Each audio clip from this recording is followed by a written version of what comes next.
BPL দিয়েই উত্থান তাসকিনের।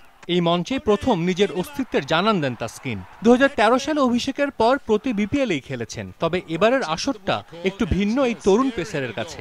লড়াইটা যে জাতীয় দলে ফেরার। 15 মাস হলো জাতীয় দলের বাইরে তাসকিন।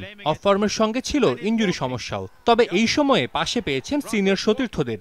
অনুপ্রেরণা দিয়েছে কোচের খুদে বার্তা। বোলিংও ফিরে পাচ্ছেন ছন্দ, তাই আবারও লাল সবুজ জার্সিতে ফেরার স্বপ্নটা সত্যি হবার পথে। আমাকে সাপোর্ট করেছে, বলছে তুমি ভালো মতো রিদমে আসলেই দেখবে ভালো বোলিং হচ্ছে, ইউ কিপ ওয়ার্কিং হার্ড। এবং লাস্ট ম্যাচের পরও একটা টেক্সট দিয়েছে, ওয়েল বোল্ড। তো সত্যি কথা বলতে কোচ এবং সিনিয়র প্লেয়ারদের কিছু কিছু ওয়ার্ড কিন্তু অনেক বড় একটা মোটিভেশন ক্রিয়েট করে। বিপিএলটা ভালো খেলে ন্যাশনাল টিমে যেভাবেই হোক আমি ঢোকার চেষ্টাটা করব, কারণ সামনে নিউজিল্যান্ড ট্যুর, তারপর বিশ্বকাপ আছে।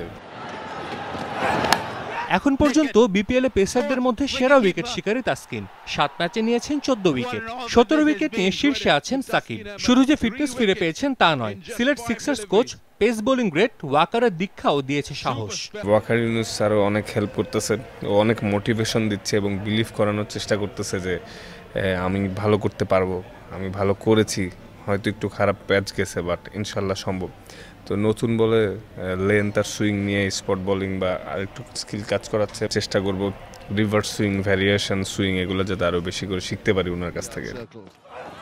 বাংলাদেশের সবশেষ নিউজিল্যান্ড সফরে দলে ছিলেন তাসকিন।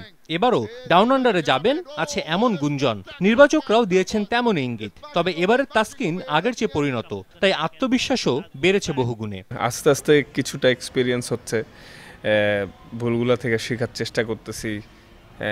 এখন আমি আমার লাইন লেন্থ, ভ্যারিয়েশন এগুলা নিয়ে আগের থেকে একটু বেশি কনসাস। একটা সময় জাতীয় দলের 3 ফরম্যাটে নিয়মিত হলেও এখনই অবশ্য সেই স্বপ্ন দেখছেন না। আপাতত তাসকিনের লক্ষ্য বিপিএলের সামনের ম্যাচগুলোতেও ধারাবাহিক পারফর্ম করা। আমাদের যে ওনার আছে সে সাজিদ মুস্তাহিদ, সময় সংবাদ, ঢাকা।